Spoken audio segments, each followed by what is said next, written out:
अच्छा, यहाँ पे देखें एक फंक्शन हमारे पास गिवन है, तो वो कहते हैं कि इस पे आपने के मैप ड्रा करना है। ठीक है, अब सबसे पहले यहाँ पे देखें तो हमारे पास जो वेरिएबल्स हैं ना, वो यहाँ पे 3 वेरिएबल्स हैं। तो 3 वेरिएबल्स के अकॉर्डिंग हम क्या करेंगे, सबसे पहले ग्राफ बनाएंगे, के मैप ड्रा करेंगे। तो उसका तरीकाकार क्या होता है हमारे पास, वो देख लेते हैं। तो ये इस तरह करके आप लोगों ने क्या करना है, एक टेबल बनाना है।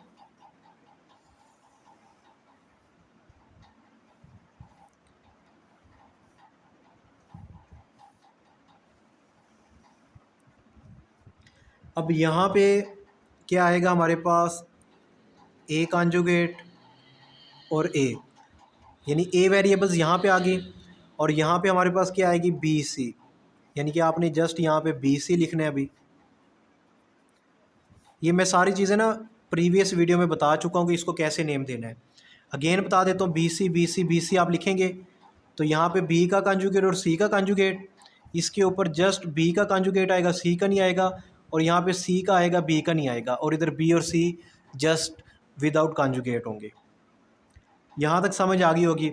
अब आपने ये के मैप कैसे बनाना है, देखें ये क्या है, ए कॉन्जुगेट मल्टीप्लाई हो रहा है बी सी से, यानी ए कॉन्जुगेट ये वाला, ये मल्टीप्लाई होगा किससे, बी और सी से, ये बी और सी से मल्टीप्लाई होगा, यहाँ पे आप 1 लिख दें, यानी ये इससे मल्टीप्लाई होगा तो इस वाले जो सेल में क्या आ जाएगा, 1 आ जाएगा।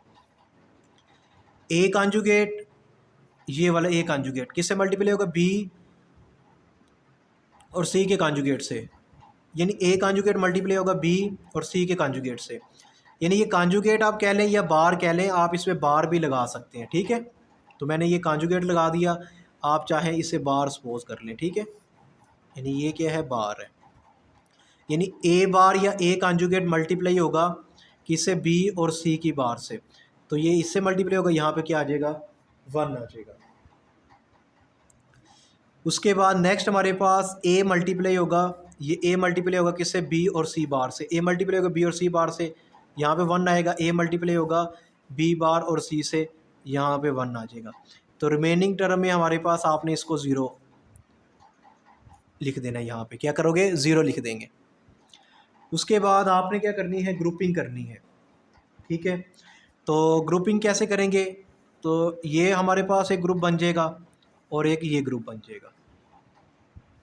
ठीक है, अब हमने क्या करना है, इन दोनों के जो ग्रुप्स आए हैं इनमें जो कॉमन एलिमेंट्स होंगे या जो कॉमन वेरिएबल्स होंगी उनको हमने देखना है कि कौन सी कॉमन वेरिएबल्स है।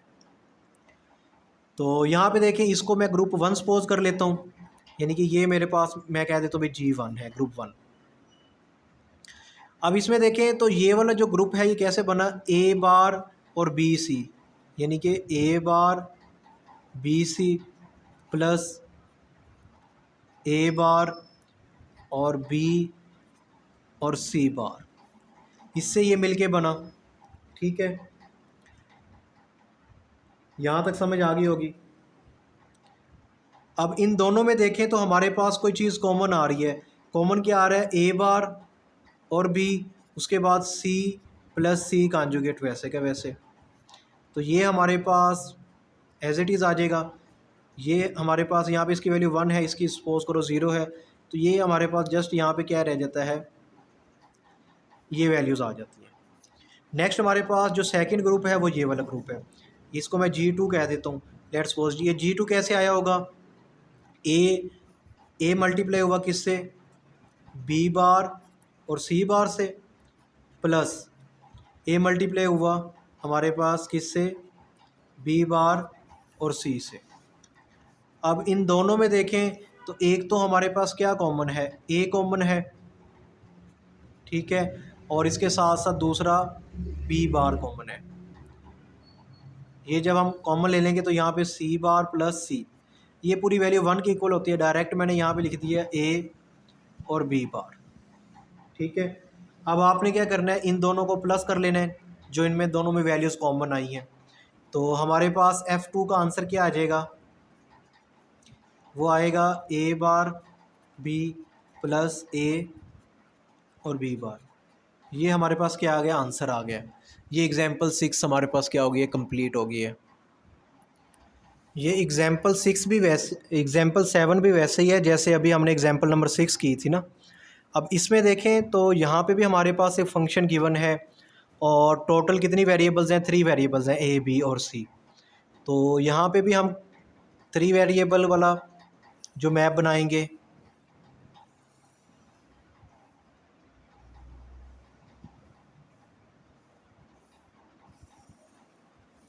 यहाँ पे हमारे पास क्या आएगा, ए बार और ए, यहाँ पे बी सी और इधर भी बी सी। अच्छा, अब हमने क्या करना है, ए बार और बी सी, क्या है, ए बार बी सी। अब देखिए ए बार और ये बी सी, यहाँ पे क्या आएगा 1। नेक्स्ट हमारे पास ए, यानी ये वाला ए लेंगे, बी बार और सी बार, यहाँ पे 1 आएगा। उसके बाद ए और बी सी, यहाँ पे 1 आएगा। फिर ए बी और सी बार, मतलब कि यहाँ पे 1 आएगा। अब आपने क्या करना है, इनकी ग्रुपिंग करनी है। ग्रुपिंग में देखें, यहाँ पे जो रिमेनिंग हमारे पास सेल रह गए हैं वहाँ पे आप 0 पुट कर दें। एक तो हमारे पास ये ग्रुप बनेगा और एक हम इसको इस तरह ग्रुप बना देंगे, यानी कि इनको अगर हम इस तरह करके फोल्ड करें ना, यानी कि इनके कॉर्नर को, तो ये भी आपस में 2 वाला ग्रुप बना लेंगे।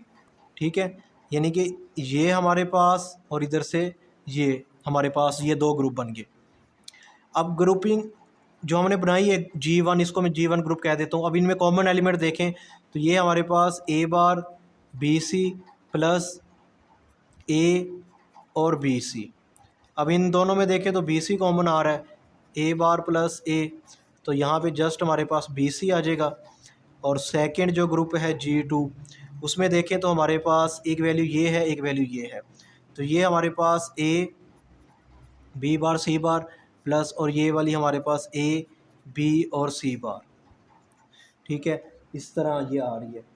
ठीक है, अब यहाँ पे देखें तो इन दोनों में हमारे पास जो वैल्यूज़ आई हैं, ये A B C bar plus A B और सी बार, इन सब में से क्या चीज़ कॉमन आ रही है, एक तो ए कॉमन आ रहा है और दूसरा सी बार, तो रह क्या जाएगा बी बार प्लस बी।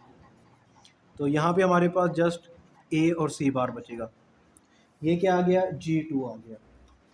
ठीक है, अब ये वैल्यूज़ और ये वाली वैल्यूज़, इन दोनों को हमने क्या कर देना है, प्लस कर देना है, यानी कि जो F3 की वैल्यू है वो हमारे पास क्या आ जाएगी, बी सी प्लस ए बार और सी। ये हमारे पास आंसर आ गया।